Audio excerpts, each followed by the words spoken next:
One of the best games ever made based upon a movie franchise has to be Ghostbusters.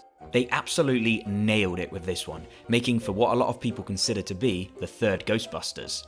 That's right, Ghostbusters 3 isn't in fact a movie, but a video game.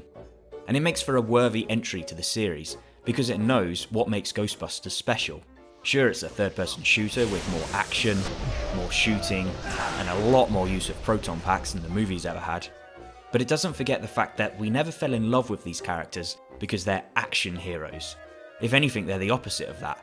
They're dry, sarcastic, and to be honest, kind of But that's part of their charm, and Dan Aykroyd and Harold Ramis knew this when writing it, and so kept that style of humour and wrote jokes that are clever.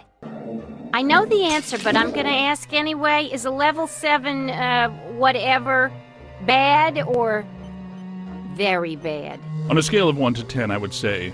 Let me guess, it's a 7. Let's just say we're about to get real busy. It's rare for a game to actually make me laugh, but Ghostbusters manages it.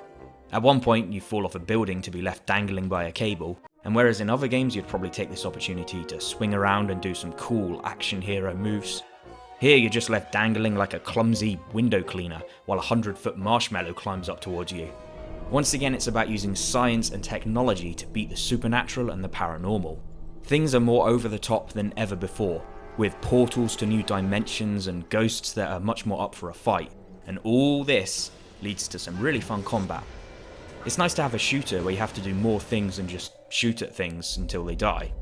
Instead, you have to find out which weapon works best, then weaken the opponents, then of course wrestle with them to the nearest ghost trap.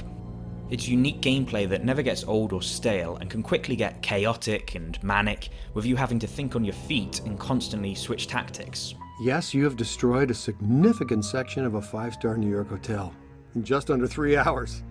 Your mother and I are so proud. And what helps to constantly keep things feeling fresh is the variety of different ghosts that you have to fight. It seems almost every minute a new type pops up, always appropriate to the setting that you're in. So opera singers at the theatre, old Civil War soldiers at the museum. And even though the game is funny, it still takes the time to treat its horror seriously.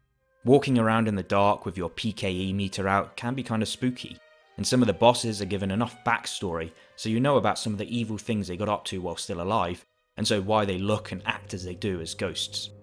Looks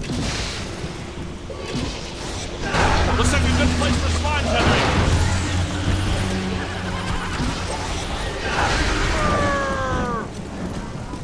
Thanks for joining the party. Ghostbusters the video game is an awesome game, and looks better than ever now that it's been remastered. If you haven't played it before, it's worth trying out. It's a chance to hang out with characters you love, with a unique, clever combat system that fans of the movies and newcomers should love.